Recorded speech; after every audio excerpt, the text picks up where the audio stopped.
Hello guys, ഞാൻ ഞങ്ങളുടെ സ്വന്തം ഉണ്ണിമായാണ്. ഇന്ന് ഞാൻ ഉണ്ടാക്കാൻ പോകുന്നത് ചിക്കൻ കറിയാണ്. എന്തുപോലെ ചിമിട്ട് പോലെ ചിക്കൻ കറി ഉണ്ടാക്കിയാലോ നമുക്ക്. അപ്പോൾ നമ്മൾ പാത്രമൊക്കെ ഒഴിച്ച് എണ്ണയൊക്കെ കോരി ഒഴിച്ച് അതിലോട്ട് അങ്ങോട്ട് കടുക് ചടപടി അതിലേക്ക് കറിവേപ്പില, ഇഞ്ചി വെളുത്തുള്ളിയും പേസ്റ്റ്, അത് കഴിഞ്ഞ് പച്ചമുളക് വാരിപ്പറക്കി അങ്ങോട്ട് ഇടണമെന്ന്. അത് കഴിഞ്ഞിട്ട് അങ്ങോട്ട് എല്ലാം കൂടി ഇട്ടിട്ടങ്ങ് മൂപ്പിക്കണം.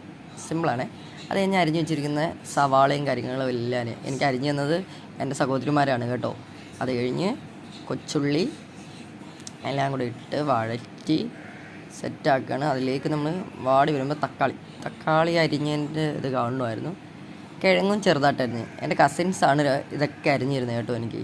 അതുകൊണ്ട് അവിടെ എല്ലാം അടുക്കള കിടപ്പുണ്ടല്ലോ. ചിക്കനൊക്കെ വാരിയിട്ട് മസാല അങ്ങോട്ട് പുരട്ടി എല്ലാം സെറ്റ് ചെയ്ത് ആവശ്യത്തിന്.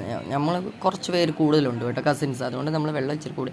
നിങ്ങൾക്ക് എങ്ങനെ വേണമെങ്കിൽ ഇതാണ്ട് റെഡിയായി ചിമിട്ട് പോലെ